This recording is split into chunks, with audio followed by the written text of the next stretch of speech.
Hello and welcome to another CK3 tips and tricks video. Today we are going to be looking at men-at-arms. Now men-at-arms, what are they? They are your professional soldiers. They are the core of your army, and they do have it. They're very expensive, but they are very, very good. For example, here we have Bondi, which are 16 damage, 29 toughness, 12 pursuit, and 5 screen.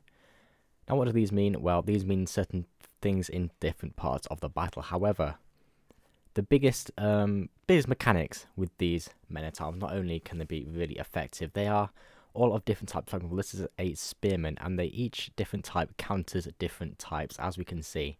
Let's go to create men-at-arms regiment, and we go to armored footmen, for example. They counter spearmen, bowmen counter skirmishers, counter heavy infantry. So how you kind of make up your army with your men-at-arms, you use it to try and counter the enemy or whoever you're going to have, as well as having maybe the most powerful yourself. It depends on what strategy you want to play.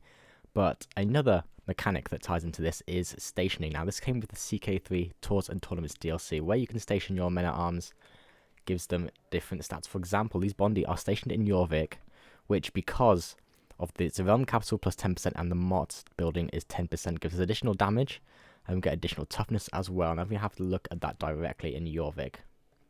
Some capitals, so we have this, but because I have a Mott building here, what this does is gives us men-at-arms damage, and of course this will stack, as will a lot of other buildings that you can create. For example, if I was to go down the let's just exemplify the barracks. We at level 1 it gives us 20%, but if we go all the way to 80 to level 8, 160%. So these can stack. If you can get your tech really good, and if you can progress to the late game, you can have some absolutely brokenly insane men-at-arms. Even into the mid to late game, you can get, especially if you're able to unlock heavy cav early on.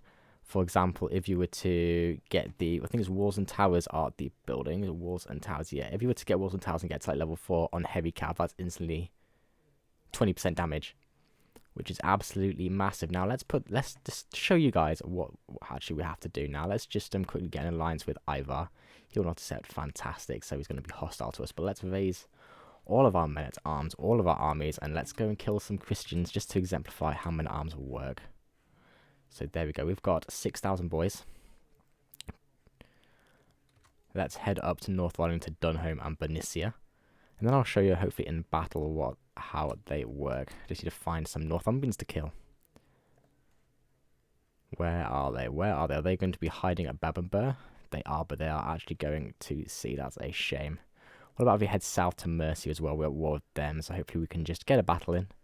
I can show you guys what's going to be happening, because each men-at-arms regiment have different perks in regard to terrain. And the terrain, for example, this is terrain forest in Nottingham. So let's fight in Nottingham. If you have a look at here, the terrain effects here for the Bondi are, well, let me double click it. They're better in farmlands, plains, but the worst in hills, mountains, and desert mountains. But they have winter effects, which is huge. So I just need to find an army to try and kill. Come on, where are they? Where are they? Okay, there is a Wessex army down here. Let's go and deal with them indeed. Now, yeah, Ivar's doing bits and bobs. Let's just engage them now. Here, they're going to be the defender, but here we go. More men-at-arms counter. Let's just get this battle. I probably won't win this actually, but here we go. Battle subway. Let's just pause it. What does this mean? This is in a plains, so we're not really getting too much. We're getting favourable terrain with our Bondi. So what that's doing is giving plus damage. As we can see, fighting in plains plus 6 damage. Now this is arbitrary, the plains, the terrain bonuses. However, because we're being countered by the Huskarls, that's giving us 10% damage. So of course that's giving us less from that. But then we are countering the enemy's bowman, which means the enemy's bowman is going to be doing 30% less damage because they're being countered. So this is how it all works. If you can counter, then you'll give your opponent less damage. But if you can be also affecting these bonuses by the terrain that you are fighting on, as you can see here, his Huskarls aren't doing too badly now. You've got a really good attacker. But as we move through, we're in the maneuver phase at the moment, and we've got some dice rolls going. So the maneuver phase is going to be very much with the archers. But if we go through that into the early battle phase, when we do eventually, here we go. Now I kind of wrote now, yeah, now here we go. I want to especially show you the late battle phase where we are going to get this win. Fantastic. There we go. Now, because these men-at-arms, these Bondi, have some pursuit here as shown in this stand. Normal men-at-arms do, as we see, if I just click on claim my arms regiment and go to something like pikemen, they have no pursuit, so they will not help during this stage.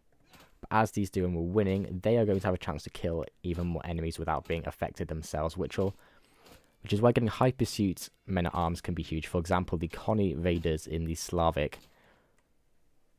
Let me just example them right now. Your Croatian, which means you have, here we go, the Connie Raiders. This is what they have as stats. They have really, look at that, 72 pursuit. Well, that's 60 base with 20% bonus. But if you, as I say, everything stacks. If you can get Connie Raiders, that can be absolutely huge. One of the best men-at-arms in this game. Now, how do you get different types of men-at-arms? Well, cultures are a big way of unlocking them. For example, as we're a Norse character, we have coastal warriors, which means we can recruit Bondi, Vigmen, Varangian veterans, as well as Huskarls. So it is very much a cultural thing, and hybridizing cultures from the Royal Court DLC means you can have access to multiple different cultures and their unique men-at-arms. Now, these men-at-arms will, of course, this is a spearman type, but can be raised to have its unique abilities to counter light cavalry and archers, as spearmen usually just do light and heavy cav. So look out for who you're doing. If it's some very powerful, especially Norse and I think Slavic men-at-arms can be absolutely huge. But that's it for men-at-arms today. I hope that's been helpful to you. I really do. I think they are a little bit complicated, but once you get your head around it and once you work out how to really stack the bonuses on them, by mid to late game, you are going to be absolutely destroying, especially if you've got a good economy and can support them, because of course they cost a lot of money. Obviously, here raised armies in themselves have a lot of stuff going in. As you can see, monthly maintenance for the men-at-arms, if we go into it, it is, there you go, full maintenance 1.3 and unraised is just 1.53 and unraised is 0.5. So they're very expensive, but they are worth it. I'm going to end this video here. Thank you very much for watching. If you enjoyed or found this helpful, please subscribe to the channel. Thank you very much, everyone. Once again, I'll see you in the next one.